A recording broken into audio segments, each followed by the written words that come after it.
Welcome back to the deep dive. Today we are strapping in for something that, well, it fundamentally redefines an ancient human practice. It really does. We're diving into a revolutionary new hypothesis about consciousness, one that suggests meditation isn't just a mental health tool, it's more like a structural engineering project for the brain. That's absolutely right.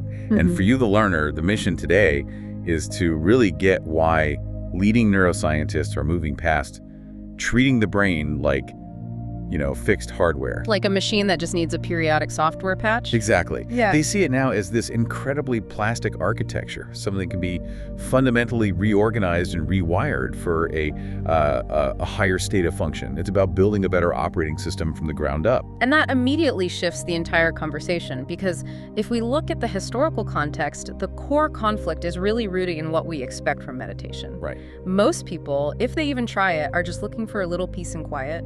They want to be calmer, and that's the classic view. That's the old method. For decades, the entire focus has been on damage mitigation. It's all been about how do we lower the volume? How do we reduce stress? Precisely. Yeah. And the assumption baked into that old method is so reductive. It's that we're simply soothing the same old machine. Yeah. We assume the brain's operating capacity is fixed. That you're either awake or asleep, and the best you can do is just reduce the friction. So if you only see it as a stress reliever, you're focused on preventing a breakdown. This is what you'd call survival mode. Yes, exactly, survival mode. And by focusing only on that, you completely miss the potential for a total architectural reorganization. We're asking, how do I make the existing machine run quietly? Instead of asking, how do I install a fundamentally faster, more efficient engine, the hypothesis we're looking at today is clear. The biggest potential of advanced meditation is not relaxation. The calm is just a side effect. It is merely the side effect of a radical process of structural reorganization happening deep inside the neural network. This is about moving beyond surviving stress to actually preserving and evolving a higher state of cognitive function. Okay, that distinction, relaxation versus reorganization, that's the anchor for this deep dive. So if we're talking about a structural shift, an OS upgrade, what defines that change? What are the researchers calling this? They're calling it integration. Integration? Think of your level of consciousness, the clarity and quality of your subjective experience, as being directly tied to how efficiently the different regions of your brain, the different departments, communicate. So if the brain is an organization, my consciousness is only as good as the internal meetings are. That's a great way to put it. Now let's use the fragmentation analogy. An untrained, highly stressed brain. It's like a noisy office. A very chaotic office. Right, where everyone is shouting and no one is listening. The departments are siloed. Your prefrontal cortex, the logical part, is trying to calculate risk, while your amygdala, the emotional center, is already triggering panic. They aren't talking to each other. They aren't connecting well at all. They're fragmented. That perfectly recontextualizes that feeling of mental fog. It's not just being tired or distracted, it's more like an internal system failure. It is a systemic failure. The fog is that blue screen of death moment.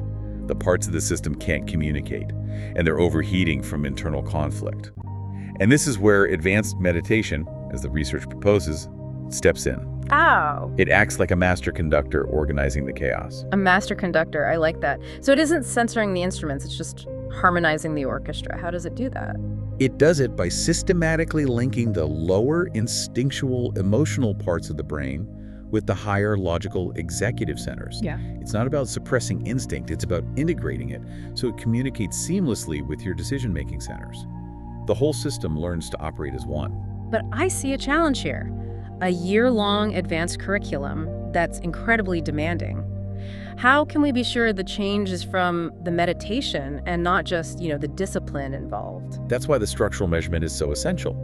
The goal here is not a temporary fix. You don't just feel integrated for an hour after you practice. Right. The hypothesis is that over time, the practice permanently modifies the functional organization of the brain. The long-term result is a state of super-integration. You become, in the language of the source material, a structurally different observer. What does that actually feel like, though? Super integration. We keep saying higher resolution experience of reality. What does that mean for the person? The sources describe a few key subjective shifts. One is a radical clarity of thought, where complex problems are just perceived instantly without the usual internal struggle. Less mental noise. Way less. Another is a big shift in the perception of self-flaring. a blurring of the boundary between me and the outside world. This reduces egocentric conflict.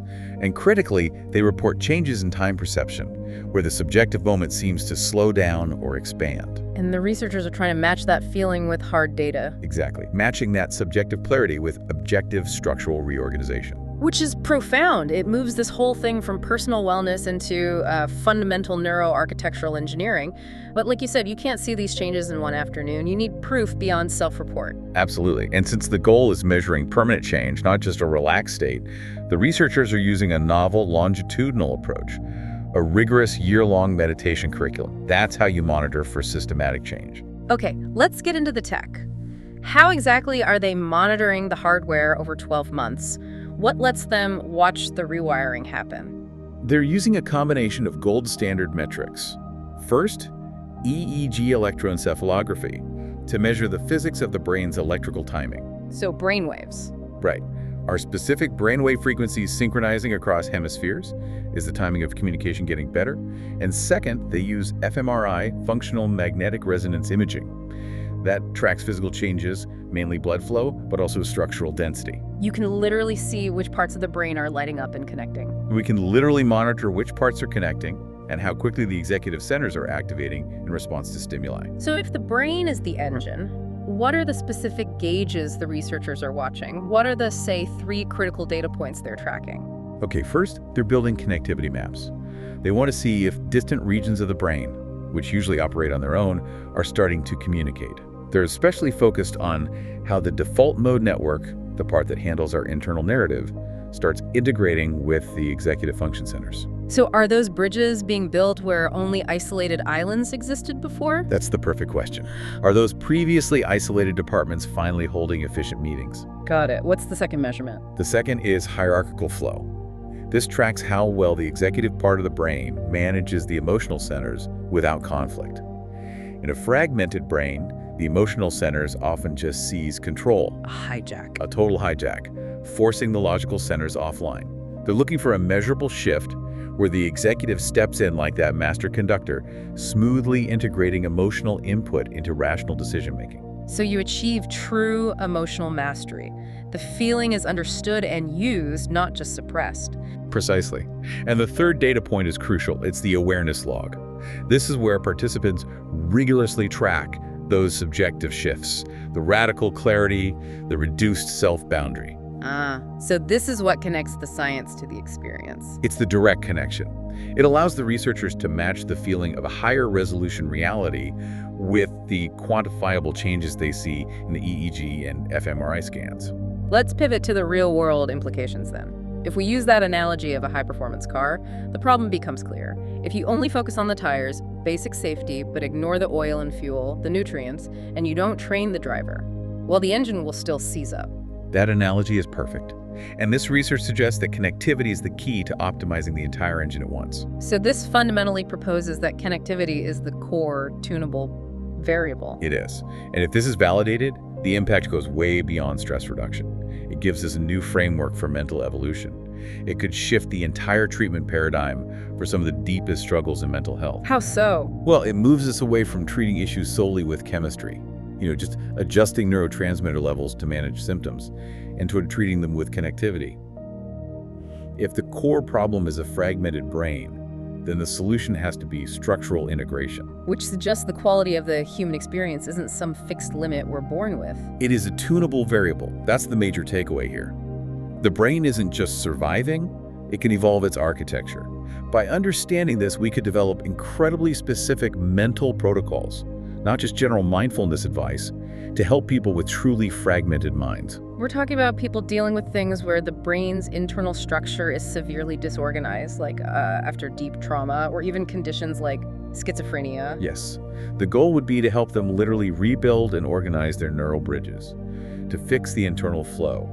It changes the conversation from symptom management to architecture management. A scalable structural method to address the disorganization itself. Optimizing the entire system for true resilience and clarity.